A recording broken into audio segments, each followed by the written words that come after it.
Get ready for some massive international soccer action as Emma Hayes and the U.S. women's national team take their talents to South America.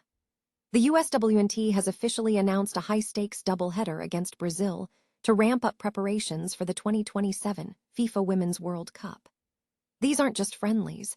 They are a vital test in the world's toughest environments, where the USWNT will face a hostile crowd and a top-tier opponent. Your brand new iPhone deserves the best protection, and the iLUN 3-pack screen protector plus 3-pack camera lens protector has you covered. Don't take risks with your iPhone. Click the link in the video description to shop now on Amazon. The excitement begins on June 6 in São Paulo at the iconic Neoquímica Arena, followed by a second showdown on June 9 at the Arena Castelo in Fortaleza. Head coach Emma Hayes is pushing her squad to thrive in these adverse conditions against a historic rival. With the U.S. under-23 WNT also traveling to play local club teams, this tour is a comprehensive mission to master the venues that will host the world stage in 2027. Meanwhile, over in Europe, Arsenal star Gabriel Jesus is fighting for his own international future as he candidly assesses his chances of making Brazil's World Cup squad. The talented forward admits that limited minutes and injuries at the Emirates Stadium have made his path to the national team much harder. Jesus remains determined to prove his worth to the Brazilian coaching staff by focusing on his goal-scoring output as he battles for a spot among the world's best. Whether it is the USWNT asserting their dominance on the road or Gabriel Jesus clawing his way back to the Seleção, the pressure is mounting for everyone involved. We are covering every goal, every tactic, and every squad announcement as the road to the World Cup heats up. Make sure you hit that like button, subscribe to the channel, and ring that bell so you never miss a beat of our soccer coverage. Ever wonder what it takes to truly prepare for a World Cup title run? It isn't just training, it's about stepping into the fire. Emma Hayes and the USWNT are doing exactly that, announcing a massive 2-game series against Brazil this June. This isn't just another friendly. It's a calculated move to get the squad comfortable in the high-pressure, hostile environments they'll face in the 2027 tournament. Fresh off a dominant series win against Japan, the USWNT is heading straight to the heart of South America. We are talking June 6th in São Paulo at the iconic Neoquímica Arena, followed by a trip to Fortaleza's Arena Castelo on June 9th. Both venues are set to host the World Cup, and Hayes is clearly playing chess here, not checkers. She explicitly stated she wants her team playing in front of crowds that are screaming against them. That is the kind of grit that builds champions. It's been 12 years since the U.S. played Brazil on their home soil, adding a layer of historical weight to these fixtures. While the USWNT historically holds a massive 34-45 record against the Brazilians, Brazil's head coach, Arthur Elias, is looking to flip the script, aiming to build a new history for his side. Whether it's the intense atmosphere or the chance to watch stars like Mallory Swanson light up the pitch, this is must-see TV for any soccer fan. Are you backing the U.S. to maintain their dominance, or is Brazil ready to turn the tide at home? Let me know your predictions in the comments below, and don't forget to hit that subscribe button for more deep dives into the road to the World Cup. At the end of the day, iron sharpens iron, and this summer, the world's best are finally sharpening their blades. Ever wondered how you build a championship-winning culture? You stop playing it safe. The USWNT just dropped a bombshell announcement that they are heading deep into enemy territory this June for a high-stakes, 2-game series against Brazil. This isn't just a friendly, it's a masterclass in preparation. Head coach Emma Hayes is calling the shots, and her strategy is clear. If you want to win a World Cup, you have to be comfortable being uncomfortable. By playing in front of hostile crowds in the exact stadiums that will host the 2027 World Cup, Hayes is forcing her squad to adapt to the pressure cooker environment of South American football. The stats back up the intensity, too. While the U.S. historically dominates this matchup with a massive 34-4 record, Brazil remains a fierce powerhouse, currently sitting 6th in the world. We've seen these two giants trade blows all through 2024, from the Gold Cup to the Paris Olympics, where the U.S. squeaked out 1-0 victories both times. The tension between these programs is palpable, and this trip is all about getting the squad acclimated to the soil where the next world crown will be decided. It's been a long time since the Yanks played on Brazilian ground. You'd have to look all the way back to the 2016 Olympics to find that. Only a handful of legends like Mallory Swanson and Alyssa Naher remain from that era, bridging the gap between the past and this new, hungry generation.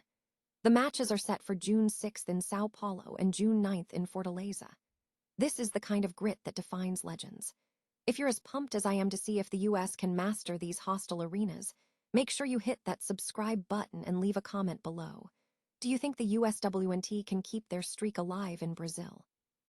Remember, diamonds are made under pressure, and this summer, the world's best are about to be put to the ultimate test. Is the dream of wearing the iconic yellow jersey of Brazil slipping away for Gabriel Jesus? It's a question that's haunting the Arsenal forward right now, and to his credit, he isn't hiding from the reality. In a remarkably candid conversation, the 28-year-old opened up about the brutal truth of international football. If you aren't starting for your club, you're essentially invisible to your country. Let's be honest, it's been a stop-start season for Jesus at the Emirates. Injuries have been the ultimate momentum killer, and with only 7 starts in 24 appearances, he's found himself sliding down the pecking order under Mikel Arteta. When you're competing for a spot in one of the most talented squads on the planet, those kinds of numbers don't just hurt your club's standing, they jeopardize your entire career legacy. But here's the thing about Jesus. He hasn't lost that internal spark. He openly admits that while he's currently playing second fiddle to others who are finding the back of the net regularly, he still believes his name remains on the Selecos' radar. It's a testament to his maturity that he acknowledges the competition without sounding entitled. He knows exactly where he stands, yet he refuses to rule himself out. Perhaps the most fascinating part of his reflection is his shift in mindset. For years, Jesus was the guy praised for his dirty work, the pressing, the tracking back, the link-up play. But he's come to a realization that many strikers eventually face.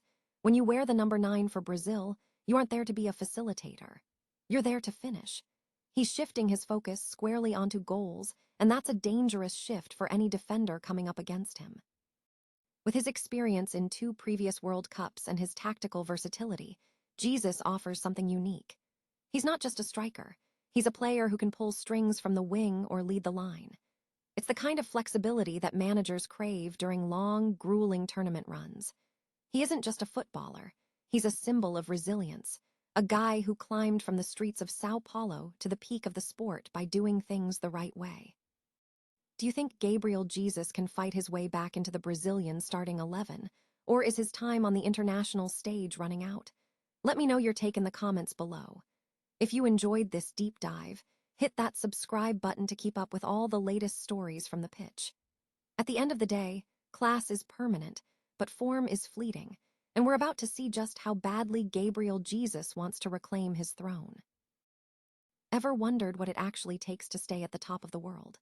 The USWNT is about to find out, and they are heading straight into the fire. The United States women's national team just announced they are traveling to Brazil this June for a high-stakes, 2-game series, and this is exactly the kind of test Emma Hayes has been craving. We are talking about matches in São Paulo and Fortaleza, 2 venues that will serve as center stages for the 2027 Women's World Cup. This isn't just about playing soccer. It's about scouting territory and getting acclimated to the pressure cooker they'll face in a few years. It has been over a decade since the U.S. played the Brazilians on their home turf, specifically since 2014. The schedule is brutal but brilliant. June 6th at the Neoquímica Arena in São Paulo, followed by a quick turnaround to play at the Arena Castelão in Fortaleza on June 9th. Coach Emma Hayes didn't hold back when she talked about this, saying the team needs to be in environments where every single fan is screaming against them. That is the kind of adversity training that separates the gold medalists from the rest of the pack. She wants her squad to grow under fire, and honestly, that's the sign of a coach who is playing the long game. It is also a massive opportunity for the youth movement, as the US U23 squad is tagging along to face local Brazilian club teams, ensuring the next generation is getting that same grit. Historically, the US holds a massive 34-45 advantage against Brazil, but we all remember the intensity of the 2024 Paris Olympics gold medal match. These 2 teams know each other. They respect each other, and they love to battle. With World Cup qualifying looming in November, Hayes is using these international friendlies to refine her roster and sharpen their edge. Are the Americans ready to dominate on the road, or will the heat in Brazil prove too much?